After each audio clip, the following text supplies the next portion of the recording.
Hello friends, hi, this is Ashish and welcome to another interesting video. आज का video होने वाला है आईसीआईसीआई बैंक को लेकर। एक ऐसा बैंक जो आई थिंक मेट्रोज में तो स्पेशली अगर मैं बात करूं, दिल्ली, मुंबई, चेन्नई, हैदराबाद, आउट ऑफ 10 लोग अगर होंगे जिनके बैंक में अकाउंट है, उनमें से 8 लोगों के अकाउंट आईसीआईसीआई बैंक में जरूर होंगे। हो सकता है एचडीएफसी में भी हो, स्टेट बैंक में भी हो, बट एक ना एक वो बैंक अकाउंट अपना आईसीआईसीआई बैंक में जरूर रखते हैं। है कि नहीं? ऐसा बताइएगा जरूर मुझे। तो आईसीआईसीआई बैंक की सेल्स भी अगर मैं बात करूं, इंडिया में टॉप 3rd नंबर पे आता है बैंक्स में। सबसे ऊपर आता है State Bank, then HDFC bank and then ICICI bank. 3rd number पे बैंक आने वाला हर एक के पास ऐसा बैंक अकाउंट्स है, हर इंडिविजुअल के पास। तो आज इसका पूरा डिटेल एनालिसिस करेंगे, पूरा वीडियो जरूर देखिएगा। बट मेरे को एक और सजेशन आपको देना है कि जितनी भी मैं लर्निंग्स आपको इन वीडियोस में दे रहा हूं, उनको इंप्लीमेंट भी करिए। ऐसा नहीं है कि आपने सिर्फ वीडियो सुन लिया, उसके बाद you are not taking actions. If you are not taking an actions, then it is not going to help you. 2% लोग लाइफ में सक्सेसफुल होते हैं and those 2 people are people who are taking actions. So I suggest you, जो भी मैं इसमें learnings दूंगा, और पुराने वीडियोस भी जाके जरूर देखिए और उनमें कुछ ना कुछ आपको लर्निंग्स जरूर मिलेगी। तो अगर मैं आईसीआईसीआई बैंक की बात करूं यहां पर, तो आईसीआईसीआई बैंक का अगर मैं आपको चार्ट दिखाऊं, अभी जो प्राइसेस चल रहे हैं ऑलमोस्ट 997,000 रुपीज के आसपास चल रहे हैं। ऑल टाइम हाई पे हैं ये प्राइसेस। काफी अच्छे रिटर्न्स दिए हैं पिछले कुछ सालों में। अगर हम इसकी पुरानी हिस्ट्री देखें यहां पर, तो ये 2020 के आसपास, अभी ही इस वक्त 22 में ये 662 रुपीज का स्टॉक होता था एंड 662 रुपीज से एक साल के अंदर इसने ऑलमोस्ट 997 के रिटर्न्स दे चुके हैं। टेक्निकली पहले थोड़ा सा समझ लेते हैं, फिर मैं फंडामेंटल्स और इसके बिजनेस कंसेप्ट्स पे भी आऊंगा।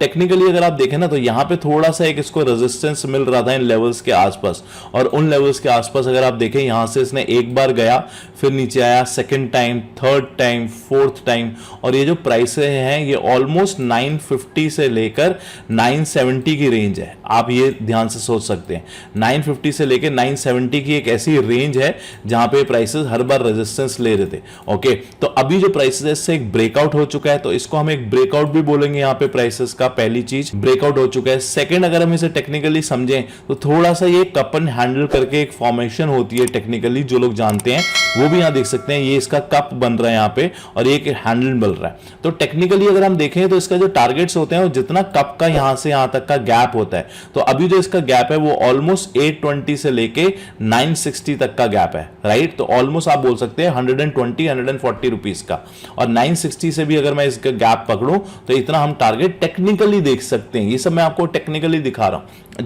जो लोग टेक्निकल समझना चाहते हैं। अभी मैं बिजनेस पे और अभी मैं इसके फंडामेंटल्स पे भी आऊंगा धीरे धीरे।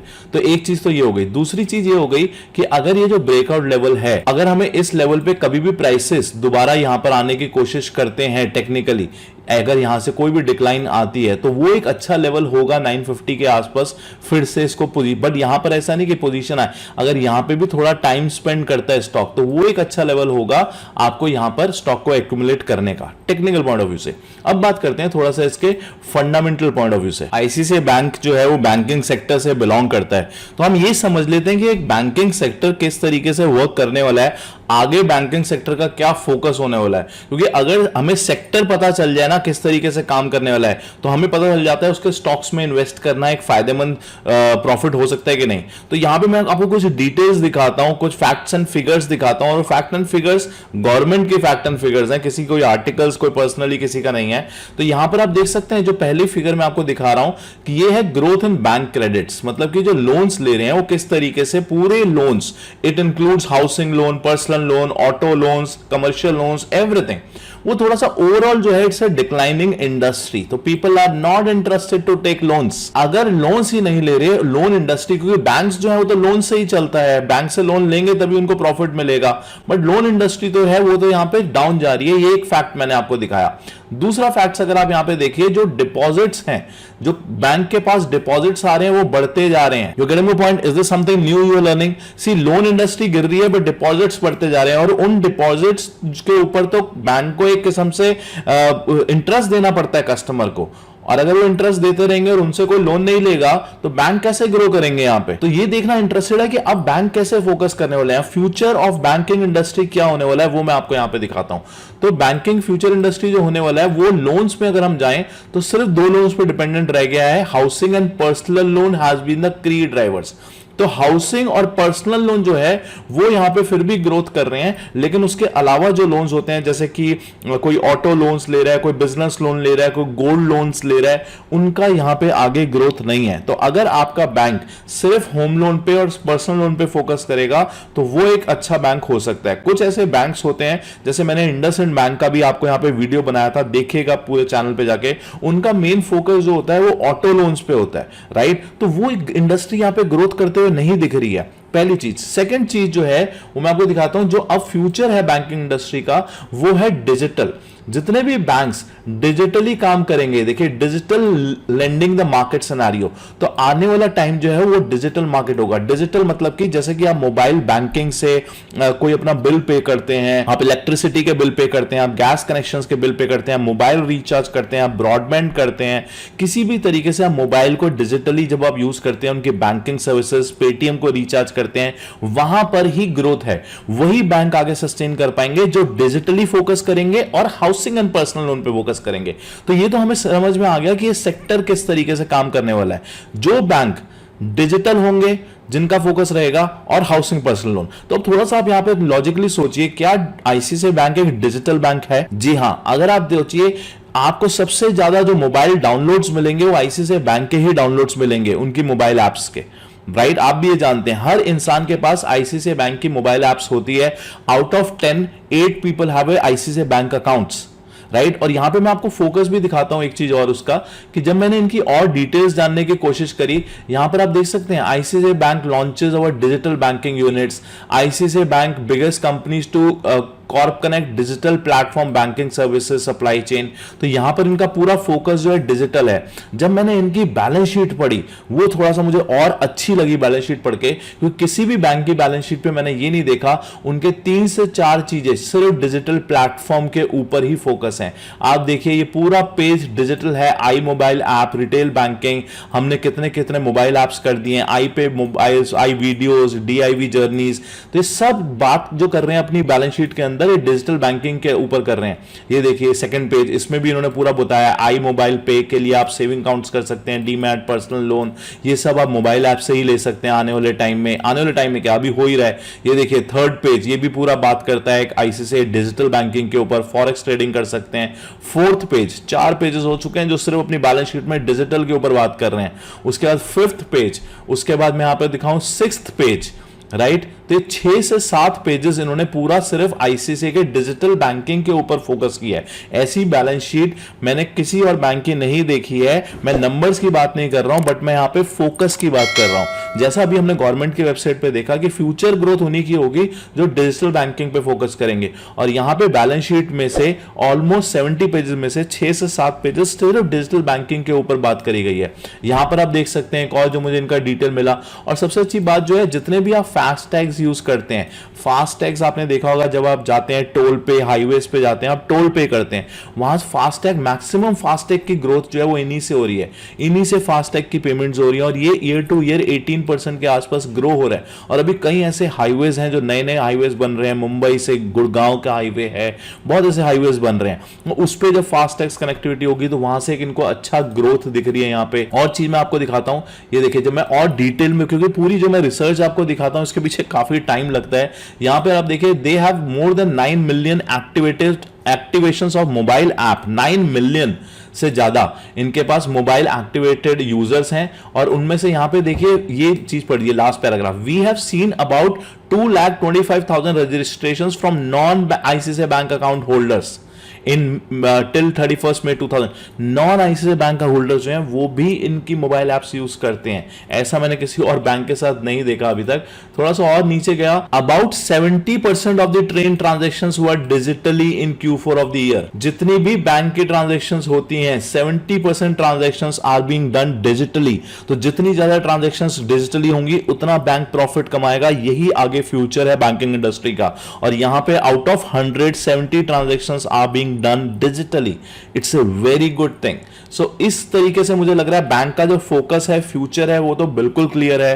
वो डिजिटल फोकस करना चाहता है और डिजिटली ही ये सेक्टर आगे ग्रो करेगा। कंपनी के थोड़े से फाइनेंशियल समझने की कोशिश करते हैं। देखिए, कंपनी का जो बिजनेस आता है वो कुछ अलग अलग डिवीजन से आता है।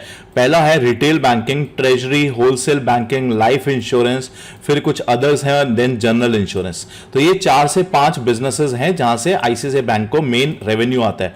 अगर सबसे ज्यादा इसका बिजनेस देखेंगे ना तो रिटेल बैंकिंग से है, और रिटेल बैंकिंग का बिजनेस देखते हैं हम क्या ग्रो हो रहा है। Almost 19,000, 22,000, 27, 32, 39, 50, 59, 72, 75, 84, 1 lakh every year it is growing, which is a good part, क्योंकि मैक्सिमम रेवेन्यू आईसीआईसीआई बैंक का यहीं से आता है। उसके बाद बाकी अगर देखें, ट्रेजरी, होलसेल बिजनेस जो है वहां से भी अच्छा बिजनेस ग्रोथ हो रही है। जो इनका लाइफ इंश्योरेंस बिजनेस है और जनरल इंश्योरेंस है, देखिए 2 तरीके की बैलेंस शीट होती है, एक होती है स्टैंड अलोन बैलेंस शीट, एक होती है कंसोलिडेटेड बैलेंस शीट। अगर हम यहां पे बात करें स्टैंड अलोन बैलेंस शीट की, उसमें लाइफ इंश्योरेंस बिजनेस हट जाएगा और जनरल इंश्योरेंस बिजनेस हट जाएगा। ये मेन डिफरेंस मैं आपको बता रहा हूं जब आप स्टैंड अलोन बैलेंस शीट देखेंगे। मैं आपको यहां पे चाहे दिखा भी देता हूं, ये देखिए, अगर आप स्टैंड अलोन बैलेंस शीट देखेंगे ना और उसका प्रोडक्ट्स दिखाऊं तो यहां पे आपको अब लाइफ इंश्योरेंस और जनरल इंश्योरेंस बिजनेस नहीं दिख रहा है। तो ये मेन डिफरेंस है ये। तो अगर मैं इसका फिर से यहां पे रेवेन्यू दिखाऊं तो ये ग्रो हो रहा है, which is a good part. अगर मैं ग्रोथ वाइज भी देखूं नंबर, तो एवरी ईयर जो इनका मेन रिटेल बिजनेस है, it is growing by 15 to 20%। Last में 2021 में जरूर इनका थोड़ा सा डिक्लाइन हुआ था, but otherwise it is growing by 15 to 20% every year. देखिए, जब भी बड़ा कोई इन्वेस्टर पैसे डालता है वो ये जरूर देखता है कि हर बिजनेस में कंसिस्टेंसी होनी चाहिए। ऐसा नहीं कि किसी दिन तो आपके नंबर्स 50% ऊपर आ रहे हैं, फिर 5% नीचे जा रहे हैं, फिर नेगेटिव जा रहे हैं, फिर 100% की ग्रोथ हो रही है, ऐसा नहीं। तो यहां पे मुझे कंसिस्टेंसी तो दिख रही है इनके नंबर्स में। अगर मैं थोड़ा यहां पे प्रॉफिट मार्जिन्स की बात करूं, देखिए ये तो सेल्स नंबर्स हो गए ना, कि कितनी सेल्स बढ़ रही हैं, बट किस बिजनेस में इनके मार्जिन्स ज्यादा है। मार्जिन्स मतलब कि अगर आप 100 रुपीज का बिजनेस कर रहे हो तो उसमें कितना प्रॉफिट कमा सकते हो परसेंटेज वाइज। अगर यहां पे आप मार्जिन्स देखें तो मार्जिन्स नंबर भी मुझे इनके अच्छे लगे। रिटेल बिजनेस में इनके ऑलमोस्ट 10 to 15% के मार्जिन्स हैं, ट्रेजरी में भी ऑलमोस्ट सेम है। उसके बाद होलसेल बैंकिंग समवेयर अराउंड 20% के मार्जिन्स हैं पिछले कई सालों से। लाइफ इंश्योरेंस बिजनेस में सबसे कम मार्जिन्स हैं इनके, तभी वो स्टैंड अलोन में आपको दिखता है नहीं है, और सेम जनरल इंश्योरेंस। तो मार्जिन वाइज भी I would say overall it is 15 to 20% growing absolutely fine. Overall sales देखें पिछले 10 सालों के अंदर तो कंसिस्टेंसी रही है, यहां पे 10 to 15% की ग्रोथ है। प्रॉफिट में भी ऑलमोस्ट 30-50% की ग्रोथ दिख रही है, और स्टॉक भी अप्रिशिएट कर रहा है हर साल, which is almost like 3 checks.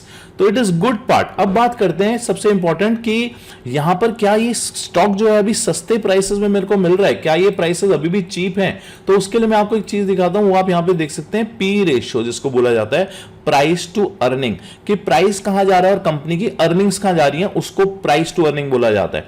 तो अगर मैं यहां पे देखा हूं तो कंपनी की जो अर्निंग्स है ना, it is growing every year, which is a good part, जो भी हमने देखा अभी। बट प्राइस जो है कुछ डिक्लाइन हुआ था, और अभी थोड़ा सा देखा जाए तो कंसोलिडेट कर रहा है यहां पर, राइट। तो अभी भी प्राइस टू अर्निंग का जो गैप है वो काफी अच्छा मुझे यहां पे दिखा, काफी अच्छा दिखा। और इतना अच्छा मुझे आई थिंक बाकी किसी बैंक्स में अभी तक नहीं दिखा है। एचडीएफसी बैंक में भी अच्छा दिखा था, बट कई ऐसे बैंक्स हैं जैसे इंडसइंड बैंक, फ्रैंकली उसमें मुझे इतना नहीं दिखा। तो इसीलिए ये बैंक्स काफी अच्छे लग रहे हैं। अभी भी जो इसका प्राइस चल रहा है टेक्निकली ऑलमोस्ट 997 का प्राइस है। टेक्निकली भी मुझे लग रहा है कि ये प्राइसेस यहां से ऊपर होने चाहिए, और फंडामेंटली भी मुझे लग रहा है प्राइसेस यहां से ऊपर होने चाहिए। तो जो मेरा फेयर वैल्यू आता है, अगर थिंग्स, ये कोई बाय और सेल रिकमेंडेशन नहीं है गाइस, प्लीज समझने की कोशिश करिएगा। जो भी मैं दे रहा हूं आपको लर्निंग्स देने की कोशिश कर रहा हूं यहां पर। बट अगर ड्रॉबैक्स या कोई ऐसी नेगेटिव चीज जैसे कोविड आ गया था, या ऐसा कुछ ड्रॉबैक्स नहीं आते, कोई फ्रॉड्स नहीं हो जाते बैंक्स के अंदर, जिसका किसी को नहीं पता होता, फ्यूचर में ही पता चलता है, तो बैंक की बैलेंस शीट, बैंक के टेक्निकल्स देख के तो मेरे हिसाब से 1500 to 1700 के प्राइसेस आने वाले 1.5 से 2 साल में हो सकते हैं।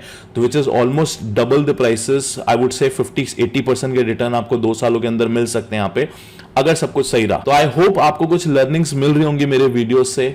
कमेंट में बताइएगा। सब्सक्राइब नहीं करा है, मुझे पता है आप में से कुछ लोगों ने, प्लीज सब्सक्राइब कर लीजिए, सो दैट आपको नोटिफिकेशन भी आता रहेगा। नोटिफिकेशन को ऑन कर दीजिएगा, काफी कुछ लर्निंग्स मिलती रहेंगी। Thank you so much. एक और वीडियोस में मिलता हूं कल फिर से आपके साथ। Thank you, bye bye and have a great day.